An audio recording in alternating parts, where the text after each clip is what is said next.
টক দই টক দই পেতেছিলাম, দেখেন কি সুন্দর জমে গেছে একদম। তিতিরের জন্য টক দই রেখে যাব।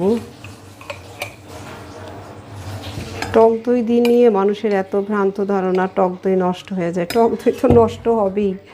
নষ্ট বলতে ব্যাকটেরিয়া আমাদের যে জিনিস যে পচায়, আমাদের শরীর পচাবে তাও ব্যাকটেরিয়া, সব কিছু পচানো তো ব্যাকটেরিয়াই করবে। তো তার মানে দইতে তো ব্যাকটেরিয়া থাকে।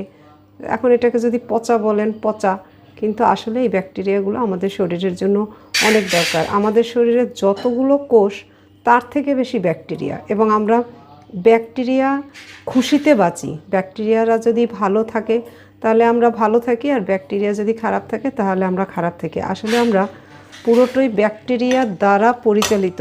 এটাই কেন যে মানুষ বোঝে না আমি জানি না। এটা তিতিরের জন্য কলা দিলাম, আর একটু দিয়ে দেবো একদম প্রাকৃতিক উপায়ে যে চাক পড়ে মধু, সেই মধু। একটু তিতিরের জন্য ব্রেকফাস্ট সাজাই, দেখাচ্ছি। এই তো টক দই দিলাম কলা দিয়ে, তার সাথে দেব হচ্ছে একটু পেঁপে।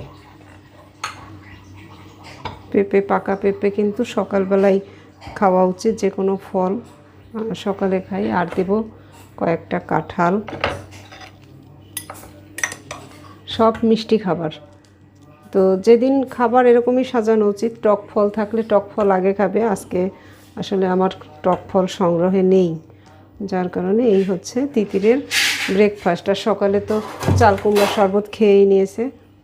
কেমন হলো না? বাচ্চাদের কিন্তু এভাবে খাবারটা আপনারা সাজিয়ে দিতে পারেন, তাহলে এই যে খাবারটা খেলে, এখন যদি দিনের বেলা একবার দুইবার একটুখানি প্রসেস ফুড খায়, কিছু তো করার নাই, যুগের মধ্যে তো চলতে হবে। আমি চেষ্টা করি, তারপরে যেহেতু একা স্কুলে যায় মাঝে মাঝে খেয়ে ফেলে।